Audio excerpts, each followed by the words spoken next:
యేసుక్రీస్తు నామములో మీకందరికీ నా హృదయపూర్వక వందనాలు తెలియజేస్తున్నాను. మరి ఈ సమయమందు మా యొక్క స్వంత గ్రామం శ్రీకాకుళం జిల్లా నర్సంపేట అనే గ్రామంలో మరి నేను జన్మించడం 1968వ సంవత్సరంలో జన్మించడం జరిగింది. మరి మా తల్లిదండ్రులు చాలా పెద్ద రైతులే కానీ వారు భయంకరమైనటువంటి విగ్రహారాధికులుగా జీవిస్తూ ఉన్నారు. అటువంటి సమయంలో మరి మా తల్లిదండ్రులకు మేము 4 బిడ్డలం. మాకందరికంటే ఒక అక్క, మరి పెద్ద అక్క, ఆమెకు శ్రీకాకుళం మరి వివాహం చేసి పంపించడం జరిగింది మా తల్లిదండ్రులు. అలాగే ప్రియులారా, మేము 3 అన్నదమ్ములు. ఆ 3 అన్నదమ్ముల్లో మరి నేనే చిన్నవాడిగా, మరి దేవుడు కడసారి వాడిగా నాకు ఈ భూమి మీద జన్మనిచ్చాడు. దేవుడికి స్తోత్రం. అందుని బట్టి ప్రియులారా, మరి మా పెద్దన్నయ్య వ్యవసాయం నేర్చుకుంటూ మా పొలాన్ని పండిస్తున్నాడు. మా చిన్నన్నయ్య మరి చదువుకుంటున్నాడు.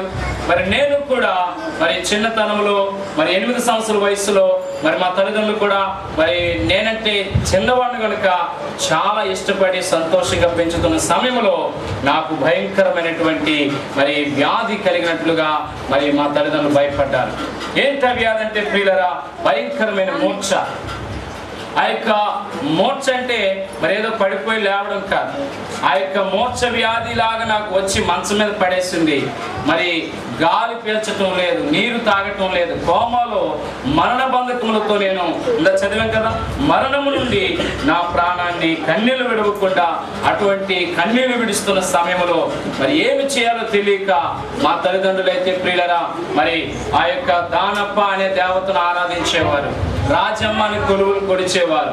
ఓ సింహాద్రప్పన్న, సత్తమ్మ అని కొలువులు కొడిచేవారు.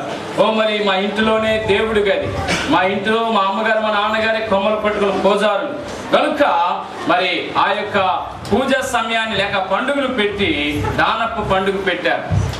మరి ఇంచుమించు 5-6 వేల రూపాయలు ఖర్చు పెట్టి గొర్రెపోతులు సమర్పించారు, బలినిచ్చారు, పండుగ చేశారు. దేనికంటే మా దానప్ప దేవత నా కుమారుని ఏం చేయాలి, బాగు చేయాలి. దేవుడి స్తోత్రం.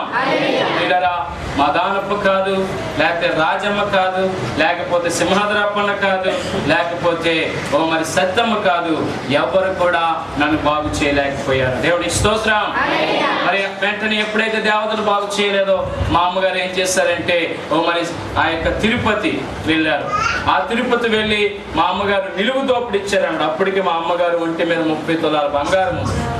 కాబట్టి ఆ వెంకన్న బాబు దగ్గరికి వెళ్ళి మా అమ్మ నమ్మకం అనమాట, నిలువు దోపిడిస్తే నా కొడుకు ఏమవుతాడు, బాగుపడతాడని నమ్మకం కనుక మా అమ్మగారు వెళ్ళి ఓ మరి ఆ తిరుపతి ఆ యొక్క గుడిలోన నిలువు దోపిడి ఇచ్చింది. కానీ నాకు ఏమాత్రం కూడా స్వస్థత విడుదల కలగలేదు. దేవుడి స్తోత్రం. హల్లెలూయా. పండుగలు చేసినా నాకు స్వస్థత కలగలేదు. రెండవదిగా యాత్రలు చేసి మొక్కుబడులు నిలువుదోపులు ఇచ్చినా నాకు విడుదల కలగలేదు. దేవుడి స్తోత్రం. అయితే చివరికి ఇంకా మాకున్న పాడిని అమ్మడం ప్రారంభించారు. మాకున్న భూమిని మాకు ఉప్పు గల్లి ఉండేది. మా అమ్మగారు మా నాన్నగారు సముద్రం పక్కన ఉప్పును పండించేవారు, ఉప్పు గల్లి అంటారు. మాకు ఉప్పు మిషన్ కూడా ఉండేది. ఇప్పటికీ కూడా మా ఉప్పు మిషన్ ఆ రోజులో మా అమ్మగారు 80 రూపాయలకి అమ్మేశారు. కాబట్టి అది ఇప్పుడు 80,000 కాదు, 80 లక్షలు కూడా చేసేది. అంటే ఆ రోజుల్లో మరి డబ్బుకి చాలా విలువ కనుక 80 రూపాయలకి మిషన్ అమ్మేశారు. అలాగే మాకున్న ఇల్లు కూడా అమ్మేశారు. మాకున్న పాడిని పొలాలు అమ్మి ఆ డబ్బు తీసుకుని వెళ్ళి మరి ఆ యొక్క విశాఖపట్నంలోన, అలాగే కాకినాడ అమెరికన్ హాస్పిటల్లోన, అలాగే ఏలూరు ఆ యొక్క హాస్పిటల్లో కూడా తిప్పారు. చివరికి వైజాగ్ తీసుకొచ్చారు. డబ్బులు అయిపోయాయి, మందులు కూడా వాడుతున్నారు, ఎక్స్రేలు తీశారు, స్కానింగ్లు తీశారు, రక్త పరీక్షలు చేశారు, 1000 రూపాయలు ఖర్చు పెట్టేశారు. చివరికి ఇల్లు కొళ్ళు కూడా ఖాళీ అయిపోయింది. కానీ నాకు మాత్రం ఆరోగ్యము రాలేదు. దేవుడికి స్తోత్రం. ప్రియులారా, నాకు ఎటువంటి మార్పు రాలేదు. నేను ఆ కోమలోనే ఉన్నాను, ఆ కొరకుతోనే ఉన్నాను, ఆ జబ్బుతోనే బాధపడుతున్నాను. అప్పుడు చివరికి కేజీహెచ్లో మరి డాక్టర్ డిశ్చార్జ్ చేసేస్తారు. నీ కుమారుడు ఇంకా బ్రతకడు కనుక మీరు అర్జెంటుగా మీరు తీసుకుని పోవాలని చెప్పినప్పుడు ట్యాక్సీ కారు బుక్ చేసి మా అమ్మగారు, మా నాన్నగారు, మా అన్నదమ్ములు, మా బంధువులందరూ కూడా బాధపడుతూ దుఃఖపడుతూ అవతల దేవతలు రక్షించలేదు, యువతల యాత్రలు బాగు చేయలేదు, యువతల డాక్టర్లు మనుషులు కూడా బాగు చేయలేదు, ఇంక ఈ మరణమే కానీ ఇంకా బ్రతకడని చెప్పి అయ్యో డబ్బు పోయిందంటూ అయ్యో మరి కుమారుడు పోతుందని చెప్పి తల్లిదండ్రులు ఏడ్చి బాధపడి దుఃఖపడుతూ ఉన్న సమయంలో చివరికి ఇంటికి తీసుకొచ్చారు. ఆ ఇంటి ముందు పడేసి ఏడుస్తూ ఊరంతా కూడా వచ్చేసారు. గొల్లు మరి మా అమ్మగారు నాన్నగారు ఏడ్చేసరికి పిల్లరా అయితే దేవుని కృప నా పట్ల ఉందని నేను గ్రహిస్తున్నాను. దేవుని స్తోత్రం, హల్లెలూయా. పిల్లరా నేను తల్లి గర్భం ఉంటుండగానే దేవుని సంకల్పం, దేవుని యొక్క ప్రతిష్టత, దేవుని యొక్క మరి సంకల్పం నా పట్ల ఉన్నది కనుక ఈ వచ్చిన ప్రకారంగా దేవుని యొక్క సేవకులు మా గ్రామంలోనే, మా ఊరి ఎదుట, మా ఇంటి ముందులోనే అమలాపురం ఒక దైవజనుడు మరి పాస్టర్ బి సుదర్శన్ గారని ఒక పాస్టర్ గారు మా ఇంటి ముందుకు వచ్చారు. ఆయన మా ఇంట్లో ఆయన ఏం చేస్తున్నారంటే ఆరాధన చేస్తూ ఉన్నారు, యేసు ప్రభువుని గురించిన పాటలు పాడుతున్నారు. కానీ ఎవరు కూడా ఇష్టపడేవారు కాదు మా వీధులు. ఎందుకంటే మేము మరి పెదరెడ్డిలు కనుక మాకు దేవతలు, విగ్రహాలు మరి లేకపోతే ఆచారం అంటే ఎక్కువ ఇష్టం. కానీ యేసు ప్రభు అంటే ఎవరికో దేవుడని నిర్లక్ష్యంగా జీవించేవారు. దేవుని స్తోత్రం. అంతేకాదు మరి ఎంత నిర్లక్ష్యంగా జీవించేవారు అంటే ప్రియులరా ఆ సమయం ముందు మీరు గమనించండి, మా అమ్మగారు మా దైవజనులు మా ఇంటి ముందు వెళ్తే ఆమె తుడిచి కల్లాపు వేసినంత అసహించుకునేదండి దేవుని సేవకుల్ని. దేవుడు అంటే దేవుని స్తోత్రం. అంతేకాదు మరి వారు మరి పాలు పిడకలు మేము మూతబాళ్ళు కనుక మా వీధిలో ఇస్తుండే వాళ్ళం. అందరికీ చిక్కటి పాలు, చక్కటి పాలు ఇచ్చేది. పాస్టర్ గారు కూడా పాలు పోస్తే గ్లాసులు నీళ్ళు కల్పించేది మా అమ్మ. అంతేకాదు పిడకలు కూడా అందరికి 2 చేతులు ఎగస్ట్ ఇచ్చేది 100కి, కానీ 2 చేతులు తగ్గించి ఇచ్చేది. ఎందుకంటే మా ఇంటి ముందే ఉన్నారు, వాళ్ళు ఉండకూడదు, వెళ్ళిపోవాలి, ఏదో ఒక గొడవ పెట్టుకోవాలని ఈ విధంగా మా అమ్మగారు మీద సైతాన్ని పనిచేస్తూ ఉండేదన్నమాట. దేవుని స్తోత్రం, హల్లెలూయా. వీళ్ళని మీరు గమనించండి. మరి నిజంగా ఆ యొక్క దురాత్మ బంధకాలతో ఉన్న మా అమ్మగారు దేవుని సేవకులను చూడగానే దేవునికి విరోధంగా నడవడం ప్రారంభించారు. అంతేకాదు మా అమ్మగారు ఎంతే చుట్ట పెట్టేవారు. ఇప్పుడంటే చిన్న చిన్న చుట్టలే, మా అప్పుడు ఏంటంటే అడ్డపోగ అంటారు అనమాట. ఎంత చుట్టాలు గొట్టాలి మరి ఒకేసారి కట్టడమే ఒక 2-3 రోజులు సరిపడా ఏమండి. కాబట్టి అలాంటి చుట్ట పెట్టి వాళ్ళకి చుట్ట అంటే పడతాం, మా ఇంటి ముందే కదా, ఆ ఇంటికి ముందుకు వెళ్ళి కోళ్ళు నూదిది అనమాట. పాప మనం మాట్లాడలేకపోతున్నారు, ఎక్కడి నుండో వచ్చారు. వీధిలో మాకు మూతపడతారు. ఏమని అంటే అందరూ ఒకటైపోయి ఏదో దెబ్బలాట్లాడుతున్న భయం. కాబట్టి పాస్టర్ గారు ఏం చేయలేక ఆ దుప్పట్లు కప్పుకుని వాంతులు చేసుకున్న వారు కానీ బయటకు వచ్చేవారు. ఇలాగా అనేక విధాలుగా మరి మా అమ్మగారు దేవునికి దూరంగా దూషిస్తున్నప్పటికీ దేవుడు మమ్మల్ని ప్రేమించాడు. దేవుని స్తోత్రం, హల్లెలూయా, హల్లెలూయా. కారణం ఏమిటంటే మేము దేవుణ్ణి ఎరగలేదు. నేను కానీ నా తల్లిదండ్రులు కానీ దేవుని మేము ఎరగలేదు. వారికి మనోన్నతులు ఏం చేయబడ్డాయి? మూయబడి ఉన్నాయి. అందుకోసం ఆ విధంగా దేవుని మేము ఏం చేస్తున్నాం? విరోధముగా దూషించడం మొదలు పెట్టాం.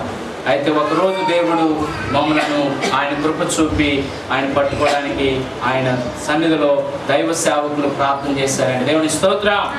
ప్రార్థన చేసి అన్నారు, అమ్మా గండమ్మ, మా అమ్మగారి పేరు ముందు గండమ్మ అనమాట. ఇప్పుడు శారం అనుకోండి, యేసుప్రభు నమ్ముకున్న తర్వాత, అమ్మా గండమ్మ ఎందుకు ఏడుస్తారు, ఎందుకు బాధపడతారు, మీ కుమారుడు ఎలాగ 4 రోజులు చనిపోతారు అంటారు కదా, ఒకసారి మేము ప్రార్థన చేస్తాం, యేసుప్రభు ఏం చేస్తాడు? బాగు చేస్తాడు, బ్రతికిస్తాడంటే మా అమ్మగారు ఒప్పుకోలేదు. ఇంత మా దానపు దేవత మమ్మను రక్షించలేదు, ఇన్ని యాతలు చేసి నిలువుదోపుడు ఇస్తే మా వెంకన్న బాబే మాకు రక్షించలేదు. అలాగే మేము ఎన్నో కోములు కట్టి ఎన్నో పూజలు చేసి ఎన్నో హాస్పిటల్కి వెళ్ళి లక్షల రూపాయలు ఖర్చు పెడితేనే బాగు అవ్వనిది యేసుప్రభు బాగు చేస్తాడా? చనిపోతే నా కొడుకుని కావెట్లని కలిపేస్తాను, కానీ మీ తక్కువ కులస్తున్న దేవుడు మా పక్కరే లేదు అని చెప్పేస్తున్నాడు. దేవుడికి స్తోత్రం. అమ్మగారికి ఏంటంటే మతగర్వం, కులగర్వం. ఎందుకంటే మరి మేము పెద్ద కులం కదా, యేసుప్రభు నమ్ముడు ఎవరో చిన్న కులస్తులుగా భావించి చిన్న చూపుగా అలుసుగా మాట్లాడుతుండేది. అయితే ప్రియులరా, ఈ విధంగా ఉంటున్న సమయంలో దైవజనంలో ఒక రోజంతా నా కోసం ఉపవాసం ఉండి 3 రోజులు శుక్రవారం, శనివారం, ఆదివారం వరకు కూడా నా కోసం ప్రార్థన చేశారు. ప్రభువా, మరి ఈ గ్రామంలో ఆత్మ రక్షించబడాలంటే, నీ సేవ జరగాలంటే నీవు ఈ చనిపోయిన బిడ్డను నువ్వేం చేయాలి? బ్రతికించాలి.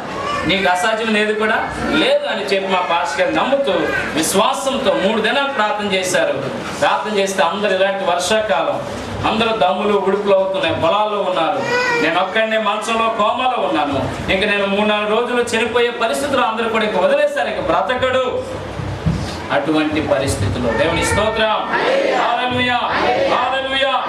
మరణము నుండి దేవునికి వాక్యం చెప్తుంది, పునరుత్థానమును జీవమును నేనే, నా యందు విశ్వాసం ఉంచిన వాడు చనిపోయినను తిరిగి బ్రతుకును. దేవునికి స్తోత్రం, హల్లెలూయా. నిజంగా మా పాస్టర్ గారు నమ్మారు, ఎలాగైనా ఈ బిడ్డ బ్రతుకుతాడు, యేసు ప్రభు చనిపోయినటువంటి బిడ్డ బ్రతికిస్తాడు, ఈ కుటుంబాన్ని, ఈ గ్రామం అనేక మందిని దేవుడు రక్షిస్తాడు, తప్పకుండా ఆయన శక్తిమంతుడని నమ్మారు. ఒక కొబ్బరి నూనె చేస్తా తైల గుడ్డు పట్టుకున్నారు, ఒక బైబిల్ పట్టుకొని ఆ మరణ కోరల మధ్య కోమాలో ఉంటున్నటువంటి నా దగ్గరికి వచ్చి బైబిల్ తల మీద పెట్టి ప్రార్థన చేశారండి. దేవుని స్తోత్రం. దైవజనులు ప్రార్థన చేయగానే, ప్రియులారా మీరు గమనించండి, దైవజనులు ప్రార్థన చేయగానే ఒక దేవుని యొక్క ఆత్మశక్తి నా మీద రావడం మొదలుపెట్టింది. నేను వెంటనే అంత కోమలున్న వ్యక్తిని నీటిలో బయట ఒడ్డునటువంటి చేప నీటిలో పడగానే కలకల ఆడినట్లుగా నేను శరీరం అంతా కూడా గడగడలాడిందండి. దేవుని స్తోత్రం. ఎప్పుడైతే నా శరీరం అంతా గడగడలాడిందో నేను వెంటనే నాకు తెలివి వచ్చింది. ఎప్పుడైతే నాకు తెలివి వచ్చిందో నేను వెంటనే లేచి కూర్చొని మోకరించి పాస్టర్ గారికి సాష్టాంగపడి నమస్కరించి ఊగుతూ ఉన్నాను అనమాట. అరే ఇది జ్వరం కదా, జబ్బు కదా, మోక్షవ్యాధి కదా, ఫిష్ కదా, ఈ నేటి ఎలా ఊగుతున్నానని చెప్పి మా పాస్టర్ గారు డౌట్ వచ్చి నీ పేరు ఏం పేరు అని అడిగారండి. దేవుని స్తోత్రం. అన్ని వంగని ప్రతి మోకాలు యేసున వంగునని పిలుపులో రాసిన పత్రిక 2వ అధ్యాయంలో చదువుతున్నట్లుగా నాలో ఉన్నటువంటి ఆ దానప్ప పేరు నాకు పెట్టారు. నా పేరు దానేశ్వరరావు. ఆ యొక్క మా ఇంటి ఎలవేల్పు కనుక ఆ దానప్ప పేరు పెట్టినప్పుడు ఆ దానప్ప శక్తి బయటకు వచ్చేసిందండి. దేవుని స్తోత్రం. ఏం పేరంటే నా పేరు దానప్ప, నేను ఇంటి ఎలవేల్పిని. ఈ బిడ్డను ఆ పేరు పెట్టారు. ఈ బిడ్డ నేను బ్రతకనివ్వను, తినేస్తా అంటుందండి. వెంటనే ఇదేంటిది, ఇంటిలో దేవతవు కదా నీవు, వారు నీకు సంవత్సరం పండుగలు చేస్తున్నారు కదా, ఆ కొడుకును బ్రతికించాలి కానీ నువ్వు తినేస్తున్నావేంటి అని చెప్పినప్పుడు నా ఇష్టం, నేను నీ అబ్బాయిని బ్రతకనివ్వను అంటున్నాడు. దేవుని స్తోత్రం. ఎప్పుడైతే ఆ యొక్క దేవత శక్తులు ఆ విధంగా అనడం మొదలు పెట్టాయో దైవజనులు అభిషేకంతో ప్రార్థన చేసి కొబ్బరి నూనె యేసు రక్తంగా చిలకరించి నా తల మీద వేసేసరికి వెంటనే నన్ను తిరగదోసి ఆయన కాళ్ళ మీద ఊగుతున్న నేను తిరగబడిపోయాను అనమాట. దేవుని స్తోత్రం. ఎప్పుడైతే తిరగబడిపోయాను, మరి ఇన్ని సంవత్సరాలు బట్టి ఆ దురాత్మ నన్ను పీడించిందేమో, నీరసమైపు పడిపోయేసరికి మా పాస్టర్ భయపెట్టి వెంటనే ప్రార్థన చేసి నూనె ఒళ్ళంతా కూడా రాసేసరికి నేను లేచి మామూలు వ్యక్తిగానే కూర్చున్నాను. దేవుని స్తోత్రం. గమనించండి ఒక సత్యాన్ని. ఇక్కడ మీరు గమనించినట్లయితే వెంటనే ఎప్పుడైతే నేను మాట్లాడుతున్నానో, ఎప్పుడైతే దైవజనులు ప్రార్థన చేస్తూ ఉన్నారో, ఎప్పుడైతే దేవుని ఆత్మనాలకు వచ్చి విడుదల కలిగించిందో, ఎప్పుడైతే మరణము నుండి, మరణపు కోరల నుండి దేవుడు నా కన్నీళ్లు తుడిచాడో, ఎప్పుడైతే దేవుడు నన్ను లేవనెత్తి సజీవులుగా చేశాడో, ఆ గ్రామంలో ఆడుకున్న పిల్లలందరూ చూసి పరిగెత్తుకొని పొలాల్లోకి వెళ్ళి చెప్పారు. పొలాల్లో ఉన్న మా తల్లిదండ్రులు ఏంటి మాట్లాడుతున్నాడు, ఆయన రేపే చనిపోతాడు అనుకున్నాం కదని చెప్పి గబగబా ఆశ్చర్యంగా వచ్చారు. ఆశ్చర్యంగా వచ్చేసరికి పాస్టర్ గారు వెంటనే సువార్త చెప్పారు. చూసావమ్మా, మీరు దేవతలు అనుకున్నారు, దేవుళ్ళు అనుకున్నారు, మీ దేవతలే మిమ్మల్ని ఏం చేశాయి, దేశ దిమ్మర్లుగా మిమ్మల్ని చేసేసాయి. అంతేకాదు మీ యొక్క బిడ్డను కూడా తినివేయవలసి వచ్చింది. కానీ యేసు ప్రభు గొప్ప దేవుడు కనుక నేను ఉపవాసం ప్రార్థన చేసినప్పుడు ఆయన ఉచిత శక్తితోనే నీ బిడ్డను బాగు చేశారని చెప్పినప్పుడు మా అమ్మగారు రివర్స్ అయిపోయారంట. దేవునికి స్తోత్రం. మా దేవత మేము సంవత్సరం పండుగలు చేసి మేము నిలువు దోపుళ్ళు ఇచ్చి ఉదయం సాయంకాలం తులసిపాదులు ఆ యొక్క మడి కట్టుకొని ఉదయం 3 గంటల నుండి దూప నైవేద్యాలు చేస్తే నా కుమారుని తినివేసయ్యా. యేసుప్రభు నేను దూషిస్తే, ఆ యేసుప్రభు ఎవరికో దేవుడని నేను కించపరిస్తే, మీరు ముట్టొద్దని చెప్పి నేను ఆయన్ని అవమానపరిస్తే, ఆ యేసే వచ్చి నా యొక్క కుమారుని ఏం చేశాడు, బ్రతికించాడా. దేవునికి స్తోత్రం. గొప్ప దేవుడు. ఉన్నాడే, ఈయన మంచి దేవుడిలాగా ఉన్నాడే అని చెప్పి వెంటనే ఆ పాస్టర్ గారి దగ్గరికి వెళ్ళి కాలు మీద పడిపోయింది మా అమ్మగారు. మా నాన్న, అయ్యా మమ్మల్ని క్షమించండి, మీరంటే మాకు తెలియక, యేసు ప్రభు అంటే తెలియక మేము అనేక విధాలుగా మిమ్మల్ని దూషించాం, ద్వేషించాం. అయినా మీరు మమ్మల్ని ప్రేమించారు, అయినా మీరు మా బిడ్డ కొరకు ఉపవాసం ఉన్నారు, అయినా మా బిడ్డ కొరకు ప్రార్థించి దేవుని మహిమను చూపించి బ్రతికించారు కనుక మేము కూడా యేసు ప్రభుని నమ్ముకుంటాం. మీరు వెంటనే మా ఇంటికి వచ్చి మా ఇంటిని శుద్ధి చేయండి అని చెప్పారు. దేవునికి స్తోత్రం.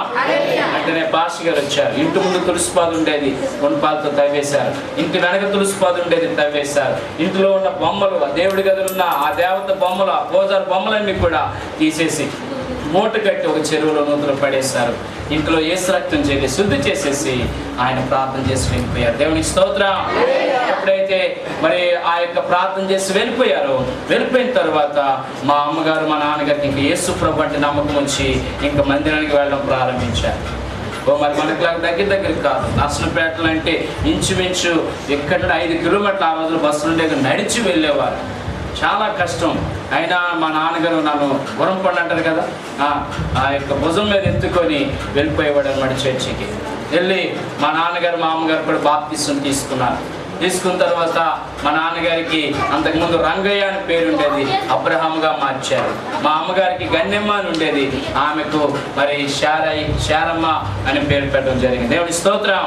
మరి నన్ను కూడా చనిపోయిన నన్ను యేసే బ్రతికించాడు కనుక అని చెప్పి మా అమ్మగారు మా నాన్నగారు ఏం చేశారంటే దేవుని మందిరంలో దైవదాసుల చేతులు ప్రార్థించి దేవుని సేవకు మొక్కుకొని నన్ను ప్రతిష్ఠించారు. చెప్పండి.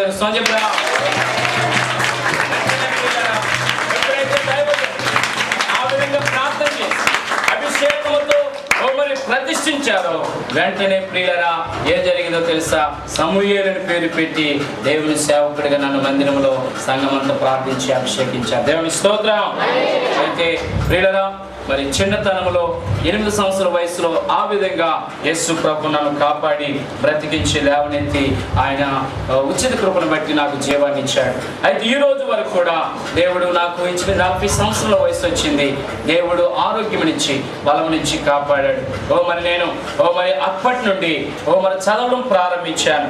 మరి దేవుని సన్నిధిలో మరి ప్రియులారా ఎదగడం ప్రారంభించాను. మందిరానికి వెళ్ళటం, పరిచర్య చేయటం, దేవుని సేవకులతో ఉండడం మొదలు పెట్టాను. ఎప్పుడైతే మొదలు పెట్టడం జరిగిందో నా క్రిస్టియన్ హాస్టల్లోనే మరి నీకు ఎంత నమ్మకం ఉంది కనుక, మరి మీ తల్లిదండ్రులు పరిస్థితి బాగోలేదు కనుక అని చెప్పి నన్ను క్రిస్టియన్ హాస్టల్లో జాయిన్ చేయడం మొదలు పెట్టారు. దేవునికి స్తోత్రం.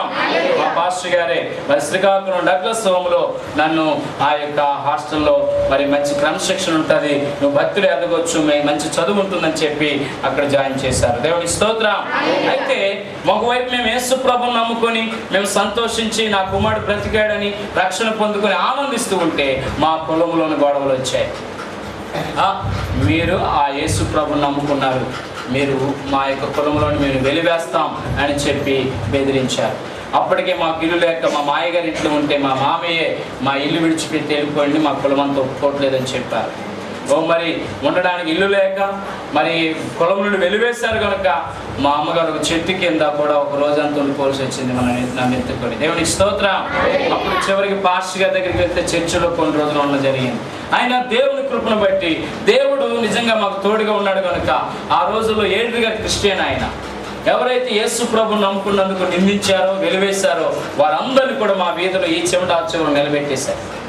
ఒక్కొక్కరికి ముడుకుల మీద లాఠీలతో కొట్టేశారు. కొట్టడమే కదా, ఒక్కొక్కరికి ఆ రోజులు 50 రూపాయలు ఫైన్ వేశారు. మరలా కానీ కులంలో ఈమెను వెలివేస్తే, మరలా కానీ వీరికి ఏదైనా నింద వచ్చింది పోలీస్ స్టేషన్కి కానీ ఈ శారమ్మ కానీ అబ్రహాం గారు కానీ వచ్చారా, మీకు సెంట్రల్ జైలు పంపిస్తామని చెప్పి వెళ్ళిపోయిన తర్వాత వెంటనే మా కులస్తులందరూ కూడా మారిపోయారు, భయపడిపోయారు. దేవునికి స్తోత్రం. హల్లెలూయా. మనం కులం విడిచాం కానీ యేసు ప్రభు వారిని విడిచిపెట్టలేదని చెప్పి వాళ్ళందరూ కూడా క్షమించమ్మా, ఏదో మేము తెలియక ఆ విధంగా ప్రవర్తించామని చెప్పి అందరూ కూడా క్షమాపణ అడిగి మళ్ళా సమాధాన పడిపోయారు. దేవుని స్తోత్రం. ఆయన మరి దేవుడు గొప్పవాడు ప్రియులరా. కులం విడిచినా దేవుడు విడవకుండా మరలా విడిచిన కులమే మరలా దేవుడు కలిపి ఆ ప్రభుత్వం వారి ద్వారా ఆ విధంగా దేవుడు ప్రభు సహాయం చేసి మా పక్షాన ఆ యొక్క మేలు చేశాడు. అందరిని బట్టి దేవుని నామమున మహిమ కలుగుగాక. దేవుని స్తోత్రం. దేవునికి వాక్యం చెప్తుంది, నీకు విరోధముగా రూపించు ఏ ఆయుధము కూడా వర్ధత. దేవునికి విరోధం అన్నమాట కులం. దేవునికి విరోధంగా లేచి ఎవరైనా సరే దేవుడు సమాధాన పరచగల శక్తిమంతుడై మనం నమ్మాలి. దేవునికి స్తోత్రం, హల్లెలూయా. ఆ విధంగా ఉంటున్నప్పుడు మరి అప్పటికే మరి నా గురించి మరి ఇల్లు లేదు, మరి భూమి లేదు, మరి ఇంట్లో ఉన్న సామాన్లన్నీ అమ్మేశారు. నిజంగా ప్రియులారా, మరి తినడానికి తిండి లేని పరిస్థితి ఏర్పడింది. మా నాన్నగారికి మరి తక్కువ వయసులో ఎక్కువ కష్టపడటం వల్ల తొందరగా కళ్ళిపోయాయి. ఆయన అందుడైపోయాడు, కష్టపడడానికి శక్తి లేదు. ఇంట్లో మా అమ్మగారు చూస్తే మరి బయటికి వెళ్ళి పనిచేసే ఆరోగ్యం లేక అనేకమైన పరిస్థితులు బాధపడుతున్న సమయంలో దేవుడు మరలా గవర్నమెంట్ వారి చేత అక్కడ గృహాన్ని కూడా దేవుడు మాకు ఇప్పించాడు. దేవుని స్తోత్రం, హల్లెలూయా. అలాగే మేము కూడా మా అమ్మగారికి భారం లేకుండా హాస్టల్లో పెరగటం వల్ల మరి దేవుడు చక్కగా మేము కూడా భక్తిలో చదువులు ఎదగడానికి దేవుడు కృప చూపాడు. దేవుని స్తోత్రం. ఎప్పుడైతే మరలా నేను 10th క్లాస్ చదువుకొని మరి ఆ యొక్క బైబిల్ కాలేజ్ కూడా 2 సంవత్సరాలు ట్రైనింగ్ అయ్యి 10th క్లాస్ పాస్ అయిన తర్వాత 2 సంవత్సరాలు నేను బైబిల్ శక్తిమంతుడు, ఆయనే గొప్ప శక్తిమంతుడు. అంతేకాదు ప్రియులరా, దేవుడు తన సేవకులను ప్రేమించి కుటుంబాన్ని ప్రేమించి 2 బిడ్డలను దేవుడు మాకు ఇవ్వడం జరిగింది. వివాహమైన 5 సంవత్సరాలకి 1995లో పెద్ద బాబు టిఎస్జి ప్రకాశం, అలాగే ప్రియులరా 1997లో మరి 2వ బాబు చిన్న బాబు టి శ్యామ్ శాలిమరావు. ఈ విధముగా దేవుడు బిడ్డలిచ్చారు. అంతేకాదు దేవుడు 3 సంఘాలను 3 మందిరాలను నిర్మించడానికి దేవుడు కృప చూపాడు. కాబట్టి ఇంకా బైబిల్ టవర్, యొక్క ప్రేయర్ టవర్ ద్వారా, అలాగే ఈ సీడీ పరిచర్య ద్వారా, అలాగే విసిడి ద్వారా, అలాగే మరి పాటల ద్వారా మరి దేవుడి పరిచయం చేస్తూ ఉంటుండగా దేవుడే ఈ పరిచయాన్ని దీవించాలని మరి దేవుడు తన సేవకులు నిత్యంగా ఆస్వాదించాలని, సంఘ సరిహద్దులు విశాలపరచాలని ఆయన తోడుగా ఉంచి ఆయన మహిమార్థమై తన సేవకుల్ని కుటుంబాన్ని బలపరిచి సంఘాన్ని దీవించి ఆయన కృప తోడుగా ఉంచి నడిపించాలని మరి మీరందరూ మా కొరకు ప్రార్థించండి. ప్రభువు ఈ సాక్ష్యమును, ఈ మాటలను మన హృదయంలో, మన బ్రతుకులో, మన జీవితంలో తండ్రి, కుమార, పరిశుద్ధాత్మ త్రియేక దేవుని నామములో 30 60 100 దీవించి ఆస్వాదించి మహిమ, ఘనత, ప్రభావములు మన యేసు ఒక్కడే పొందుకొనుగాక.